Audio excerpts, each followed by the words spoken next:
Next part in permeability is the factors affecting permeability, and the first factor is the particle size. So according to Allen Hazen, an empirical formula is given for finding out the coefficient of permeability, for which K is equal to C d10 square. Here d10 square is the effective particle size, it is in mm, and C is a constant and its value ranges between 0.4 to 1.02 and it is mostly equal to 1. So from here we can say that the coefficient of permeability is proportional to the square of the effective particle size. So if effective particle size is more, then coefficient of permeability will be more. And because effective particle size is more in a coarse grained soil, so obviously we can see that in a coarse grained soil coefficient of permeability is more. And one more similar formula which is given 100 and d10 square, and in this equation K is in centimeter per second. In this equation also K is in centimeter per second and D is in mm in this equation, but in this equation D and is in centimeter. So this equation is valid for when K is equal to 10 to the power, K is less than equal to 10 to the power minus 3 centimeter per second. Well, it is valid in that case. Next is the effect of void ratio. So K is found out to be proportional to E cube upon 1 plus E, and it can be written equal to C times E cube upon 1 plus E. Here C is the shape factor. So mostly in sands C does not change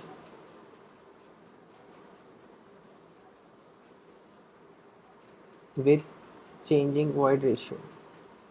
It does not change much with change in void ratio. So C1 can be equal to C2 if we write K1 upon K2 as C1 E cube upon 1 plus E divided by C2 E cube upon 1 plus E. So here for sands C1 and C2 can be treated as equal. So K1 upon K2 is equal to E1 cube upon 1 plus E1 divided by E2 cube upon 1 plus E2. Normally this shape factor depends on the manner in which grains are placed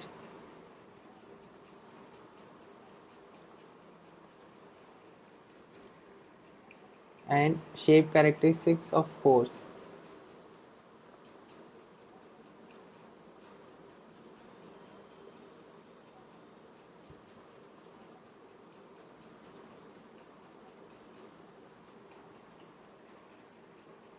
So this is a general formula, and if we are talking about sands, then we can remove C and use it like this. And similarly one more formula, that is K1 upon K2 is equal to E1 square upon E2 square. It is also used to find out the ratio of a coefficient of permeabilities, and this is also for sands. And for clays and silts,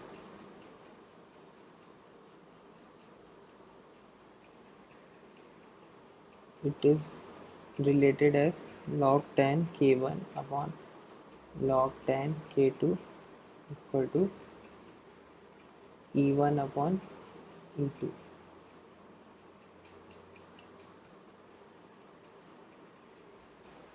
Next is the effect of permeant. So permeant means the fluid which is flowing through the soil. So mostly it is water. So coefficient of permeability is directly proportional to the unit weight, and inversely proportional to the dynamic viscosity. So here two things matter about the fluid which is flowing, that is viscosity and temperature.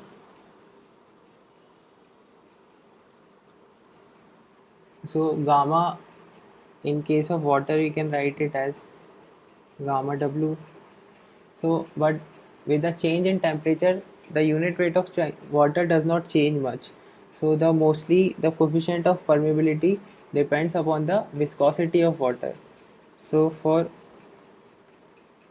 two soils we can write it as K1 upon K2 is equal to mu W1 upon mu W2, the gamma W1 upon gamma W2 into mu2 upon mu1. And because I said that for a large temperature range, unit weight of water does not change, so it can be cancelled out. From here K1 upon K2 is equal to mu2 upon mu1. So it means that if the dynamic viscosity increases, then coefficient of permeability decreases. So it is, we can understand this as, if the dynamic viscosity is increasing, that means the fluid is becoming thicker and thicker, and so obviously it cannot flow easily, and a fluid which is thinner than that, it can easily flow. Next is the shape of particles. So K is inversely proportional to the specific surface square of the specific surface of the particles. So if two soils are there, and specific surface here means the surface area divided by volume of particle. So if two soils are there and for which the void ratio is same, so the and one soil is having angular particles and another soil is having rounded particles. So if void ratio is same, in that case the soil with angular particles will have lesser value of coefficient of permeability because specific surface area is more, and the soil with rounded particles will have a higher value of coefficient of permeability because specific surface area is comparatively less. Next point is the degree of saturation. So if a soil is not completely saturated,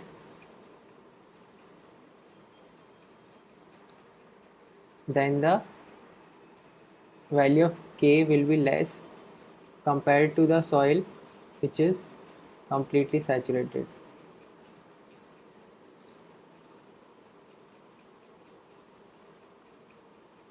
This is it in this one. Effect of soil fabric, it becomes more important in case of clays.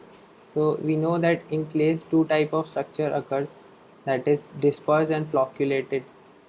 So if dispersed structure is there, it means that particles are arranged more properly, so void ratio is less, and if the flocculated structure is there, then void ratio will be more, and if void ratio is more, then coefficient of permeability will be more. Void ratio is less, so coefficient of permeability is also less. It means that for a dispersed structure coefficient of permeability is less, whereas for a flocculant structure coefficient of permeability is more. Next is the impurities in water. So any impurity in water, what it will happen, so if some flow is occurring through a soil, so that impurity will plug the pores, so because of that the coefficient of permeability will decrease. Next is the effect of adsorbed cation on clay mineral surface. So for, as in clays we saw that clay adsorb cations on its surface. So depending upon that, it's different cations like potassium, sodium, so it's the value of coefficient of permeability also changes depending upon the cation which is there on its surface. So for Montmorillonite crystal, sorry, Montmorillonite mineral,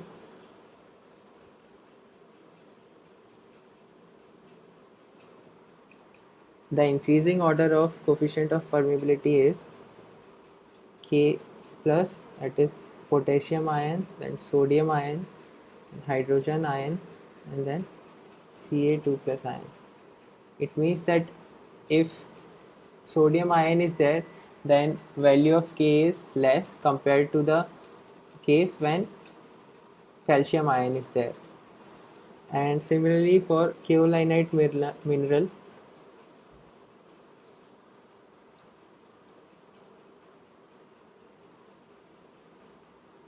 this is given as sodium is least, then potassium, then calcium, and then hydrogen. So this property is used in the seepage problem, seepage below earth dams. So from here we can see that if in the Montmorillonite mineral, if sodium ion is there, then the coefficient of permeability is less. If coefficient of permeability is less, then less seepage will occur. So the soil is treated with the clay which is used, so it is treated with salty water and it is placed below earth dam so that seepage will reduce.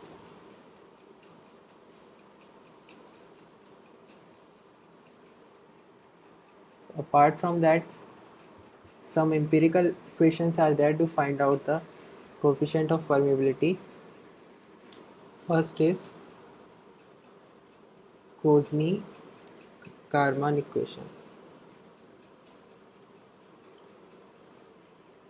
So here K is given as 1 upon Cs gamma W upon mu 1 upon Sa square into E cube upon 1 plus E. So here Cs is the shape factor coefficient. Other things have usual meaning, that gamma W is the unit weight of water, this is the dynamic viscosity of water, the specific surface area of particle, this E is the void ratio. And Allen-Hazen formula we saw, it is also used to find out the coefficient of permeability. So from this K is equal to Ct tan square. And one more formula, Loudon's formula.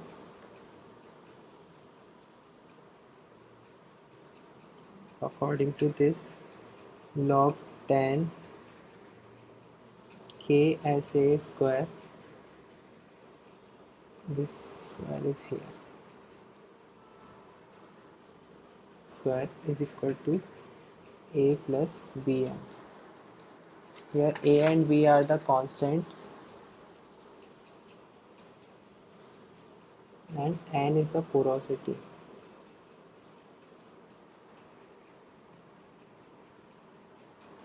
And for clay soils, it is not possible to find out the value of coefficient of permeability in lab because its value is less than 10 to the power minus 7 centimeter per second. So consolidation test data is used.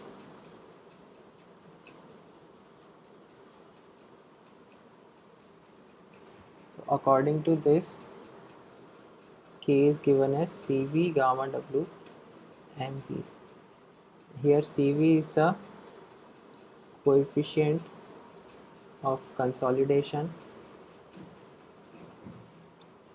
and gamma W is unit weight of water, mv is the coefficient of volume compressibility.